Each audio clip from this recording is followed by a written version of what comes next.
Everyone, it's Eric reporting on day 6 of the Ohio to Erie Trail.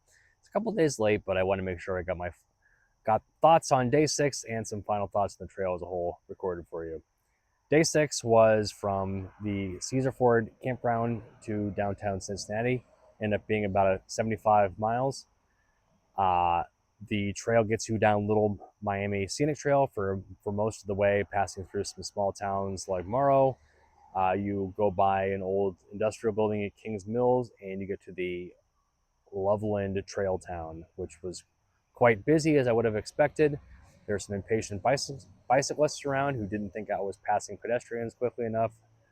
That bothered me, but had lunch, a late lunch there, and just blasted my way down the rest of the trail down to Cincinnati. It wasn't super easy biking. I thought I'd be able to feel more like downhill than it actually felt, but it was after 5 previous days of long rides. So I was pretty tired. I was ready for the day to be, or the week to be done, but I had a great time, and I felt the sense of accomplishment of getting across native Ohio by the time I reached downtown Cincinnati. My wife was waiting for right where I asked her to meet me, which is the Roebling Bridge. Again, no sign of anything about Ohio to Erie Trail, like the end point or anything, but I did get my photo of dipping my tire in Ohio River. She had a cardboard sign that said, "Congrats on completing the OTET, Eric. Way to go!" So we walked to our hotel. She walked alongside me as I pushed my bike, and a man walked by and was a little seemed concerned for us. Said, "How are you guys doing?" I said, "I'm doing great. Just completed the Ohio to Erie Trail," and then explained what that actually was because most people I met along the way didn't know what that was unless they were bicyclists themselves. And he goes, "Oh, okay, good, good, good." And then we just kind of parted, and I said to Katie, I said, "I think he thinks we're homeless. I mean, you're holding a cardboard sign, and I've got a bike with a bunch of stuff on it, and I'm pretty dirty looking." So rolled up the sign a little better and stuck it with my bike so that nobody else felt too concerned for our well-being. So we enjoyed our 2 days in Cincinnati, and also, well, I should say a day and a half. We stopped at the National Museum of the U.S. Air Force outside Wright-Patterson on our way back, which I hadn't been to since I was a little kid, I think. So as if walking, if you said biking 320 some miles across Ohio was enough, I added a couple miles of walking around looking at airplanes to the end of the trip. So pretty exhausting week in Ohio. I think that I did it pretty well. I, for the most part, packed pretty well and prepped well, all that kind of stuff. A couple things I might change. Uh, you heard me say that I was getting cold. I wish I would have remembered to pack that extra layer, and wish I would have brought a better sleeping bag. And for those reasons, I wish I would have also had better bags, or more capacity, I should say. My front fork bags weren't really enough. I need to get a front rack and bags, and thankfully, Priority actually sells some ones that are made especially for this bike. So I'm probably going to pick those up before my next ride. I wish I would have had a place to stay between Akron and Millersburg, maybe around Apple Creek, somewhere there in Wayne County. If somebody was offering up their property for camping, I would have taken them up on it. Massillon would have been too early of a stop, but Millersburg kind of seemed like too late of a stop. And it was nice to have the hotel there and grocery shopping, so that was nice to have that after that long, grueling day. I also would not have stayed outside the Columbus airport. I probably would have just kept on going to downtown Columbus where there's more lodging options. Made that day a little bit longer, which it could have been, and made the next day a little shorter, which would have been more comfortable. I would probably not do this trail again. I'm glad that I did. And I think that anybody like me who wants that sense of accomplishment of getting across their native state, and or is a bicyclist that just lives in that area and wants to go on a nice long bike tour, this is a great opportunity for that. For me, it's probably just this is probably it for that. I'll probably do the Gap and C&O again before I would do the Ohio Erie Trail, or of course, pick up another bike tour. If you're from Pittsburgh and you have no connection to Ohio, this is probably not something that's going to amuse you a bunch. It's the people that that have made this trail what it is are doing a fantastic job, and it's great for everyone in the local areas that it serves. It's a great trail system. It's well used by a lot of people. Again, I was really surprised that there weren't many people who knew about it, and I didn't see many other people who were crossing the trail like me from end to end. I think I picked a great time of the year to do it. I think the weather is typically, I shouldn't say typically, but is more likely to be good like it was at this time of year versus maybe May or June. Um, so I think that was a good choice on my part. That was glad I was able to do it that way. Trying to think what other kind of final thoughts I may have on gear or yeah, I think that I used everything that I did bring, which is good, except for my Nikon camera.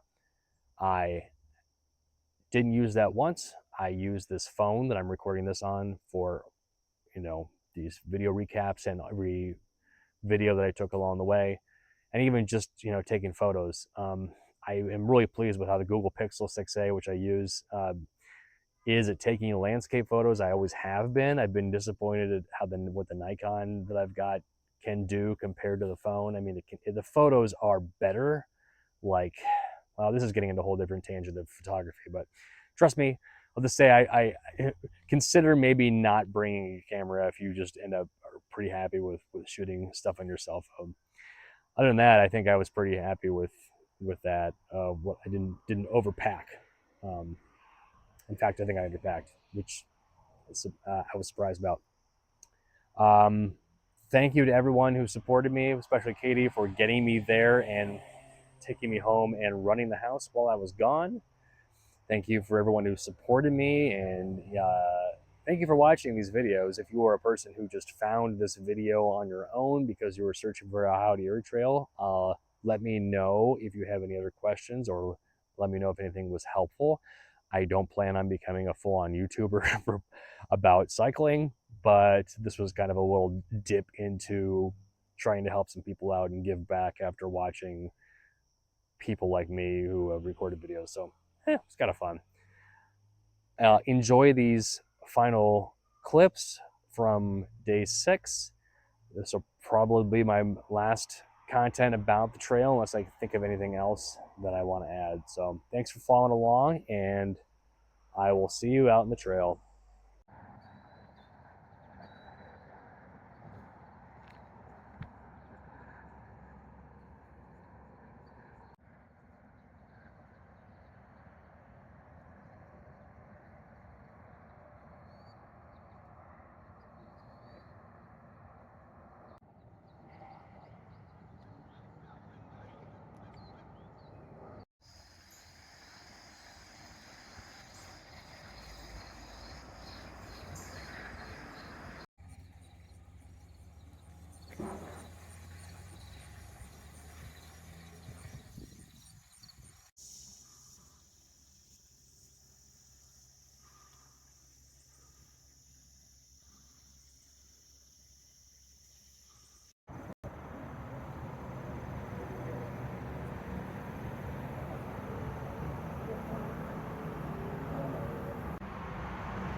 left this. Double happiness.